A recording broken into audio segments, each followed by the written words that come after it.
What up, Fit Gang? Today's workout was arm day, and I know y'all been waiting on it, and I know I don't train arms often, but I have a really good reason. For most of you who have been following me for a while, you do know I'm a professional bodybuilder, and if you go back to my 2015 to 2017 days, my arms were jacked. And I had to literally take 9 months off in 2018 in order to dumb down some of my muscle and put on some body fat so I didn't look so shredded and so hard. So the results that I have now result from me laying off arm day. I haven't trained arms in probably about 3 years. But y'all requested it, so I'm going to give it to you. The first workout was a resistance curl with the cables. And I'm doing my workouts very light. I'm doing about 15 reps, and my weight was very light, probably around 15 pounds. But you do know when you use the cables, it's adding resistance going both ways, so you're getting resistance on the extension and the flexion. So that's why I'm doing them very light and very slow, using my muscle connection to make sure I really hit the target muscle. Now here I'm moving on to a tricep extension. I'm using the bar as a support. And yes, I do have my butt up against the bar supporting me so that I can use my triceps to pull the weight. You don't want to be using your back. You don't want to be using your shoulders. You want to use that tricep to pull through and lock out. Make sure you lock completely out, or else you're not contracting the tricep completely. Now I did supersets, so I'm going back and forth, bicep, tricep. You want to play one muscle off of the other. You can also do your supersets in another way where you fatigue the muscle and you go back to back with the same muscle group. And that's when you're trying to work to muscle failure. Either way works. This is just what I chose to do today. Right here, I'm doing a tricep pull down right here. Once again, pull all the way down. I watch people do this exercise in the gym, and I often see them just speeding through the motion, just going fast, fast, fast, fast. They're not coming all the way down, locking out that tricep and holding, and then coming back up. You also don't want to get in the habit of letting those elbows move. You want to keep them tucked to your side, and you don't want to let them come up as you're doing the movement. You want to keep them stationary, come down, lock all the way out, hold that tricep 1-2 seconds, come back and release. That's how you do it properly. I'm supersetting that with a cable hammer curl. Now the hammer curl comes across the body instead of straight up and down like a normal bicep curl. You're coming across the front of the body like this. Once again, keeping that elbow stationary though. You don't want that elbow flying all over the place like a chicken wing. That's not how that works. You want to keep it stationary. You want to pull across, contract the bicep, and then release. Next, you will see me turn around, and I'm going to do the other arm. Some people ask me, oh, do you do both arms, or do you wait till the next set? No, of course you do both arms. So I'm going to turn around right here and do the other arm. And once again, you'll see me keeping that elbow stationary, fully extending to open up the muscle, open up the bicep, and then contract. Don't half rep it, open up and close. That's very important. You want to get full range of motion and a full contraction on the bicep. Well, any muscle, but we're working biceps right now.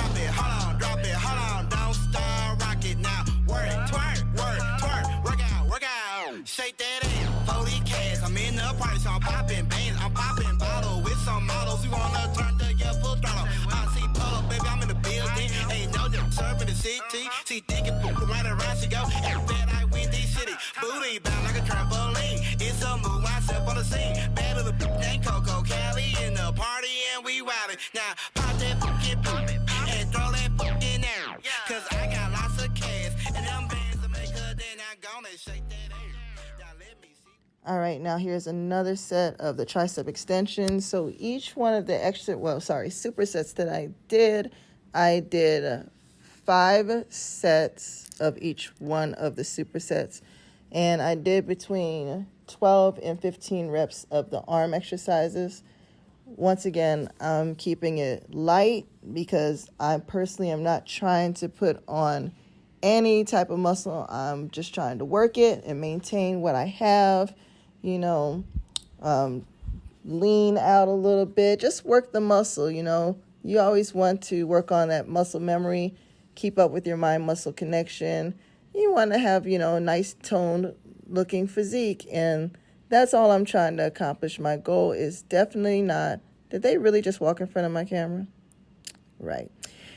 our goal is definitely not to put on any type of mass. So I'm going to stay in a endurance training rep range, more or less, which is going to be 15 reps or more at around 60 to 70% of your max, instead of a hypertrophy rep range, which is 8 to 12 reps between 75 and 85% of your max weight. I'm definitely going well under 60%. I'm just keeping it light.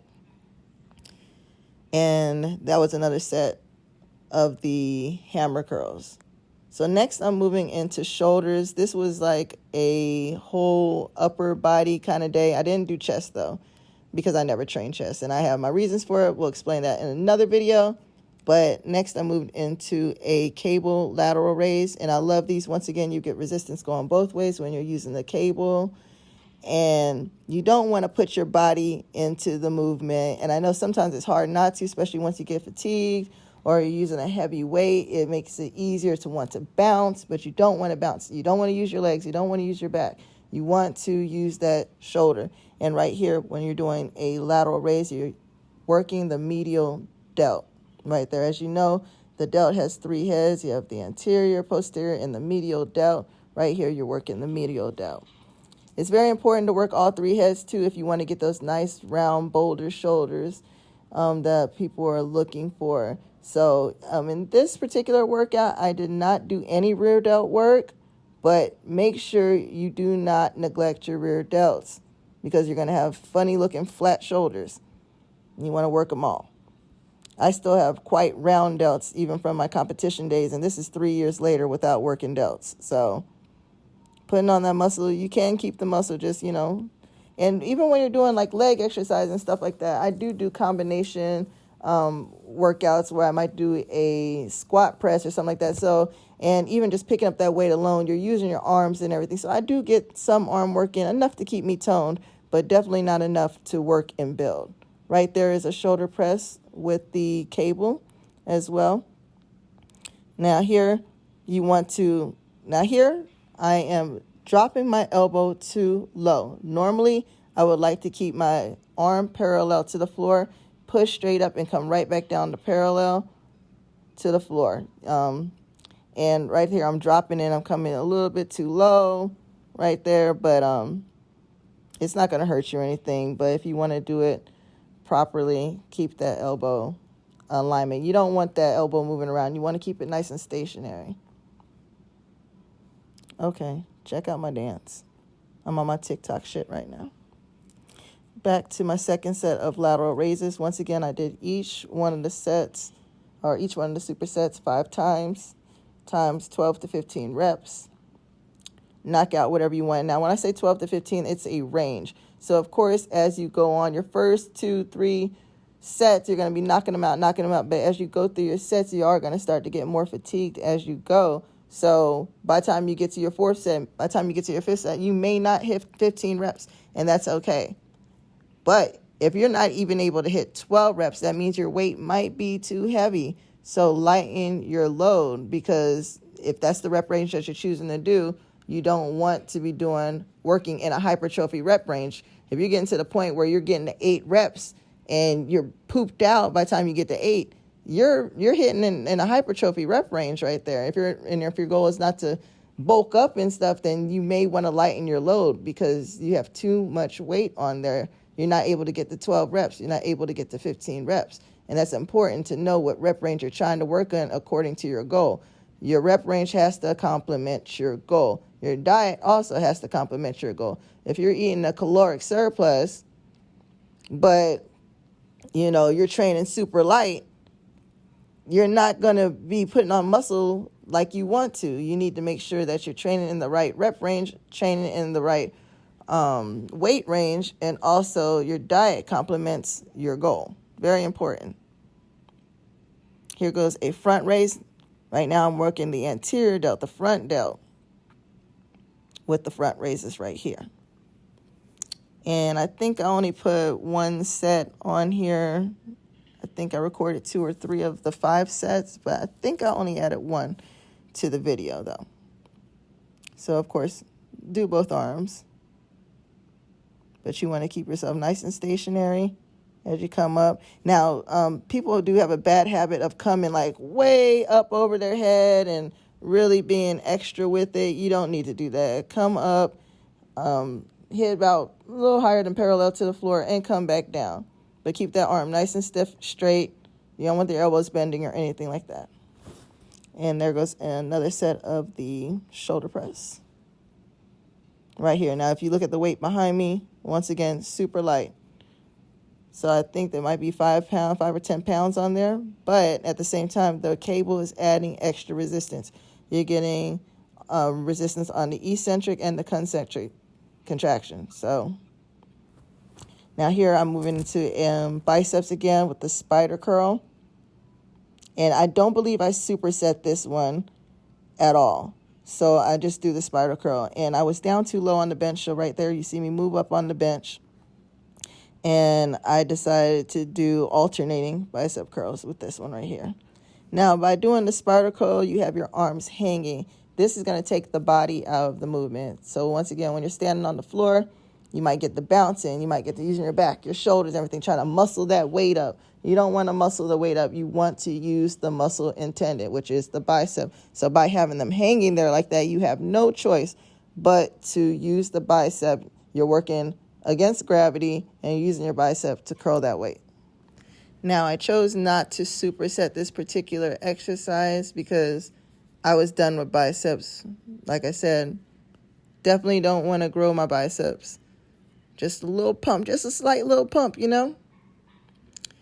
And next, I'm moving back into another shoulder movement. Now, this is one of my favorite movements. Now, you know, I explain this with legs all the time. When you change the angle of your hands or your position, you're going to change the way you're hitting the muscle. So right here, instead of having the overhand grip, like I did with the other front raise, this is an underhand grip. You're still working the anterior delt, but you're working it in a different way. So switching grips is a great movement, especially with the shoulders. And this right here is an around the world. I love this. This exercise is actually really challenging. I'm going really light on it, but it definitely challenges you and gives a full range of motion with that delt, that medial delt. And last but not least, of course, y'all know I cannot go to the gym without hitting some type of legs. Yes, I know it was arm day, but I got to feel it in my legs too. That's just how I'm set up. So right here, I'm going to hit a good morning. Now, I'm glad I was able to do this video today because I want to explain the foot position on the good morning. It is very important for the sake of your back that you have your heel on your plate and your toe on the floor. Do not have your foot fully on that plate. If you have your foot fully on that plate, you're going to feel the brunt of the weight in your back instead of that stretch in your hamstrings. Very important. You want to feel the stretch in your hamstring because the angle of the plate. So you know when I do it on the floor, I elevate my toes so that I can get that extra stretch in my hamstring. But because of the angle of the plate, you can elevate the heel here, toes on the floor, and get that great stretch in your hamstring. You want to stretch it. Don't go stretching until it hurts or anything like that. You want to feel a nice little stretch, and then, boom, pop right back up. Feel a stretch, pop back up. Now, this right here is I know it looks different because I'm off the plate, and it's reverse. Most people do it with their back to the pad and their feet on the plate, but I like to do this wide stance. This gets deep, and it hits them glutes like you would not believe. I always explain to you, wider and deeper is going to activate the glute, and that's exactly what I'm doing right here. Get your stance wide, get down deep, and feel it in them buns. So y'all asked me to do longer videos, and I really, really hope you enjoyed this one. Let me know how you like it, and let me know what more I can do for you. Have a great experience with the Fit Gang. Once again, the 28-day challenge is available, NayFitnessUniversity.com. Check it out. Join the team. Join the squad. Love you guys.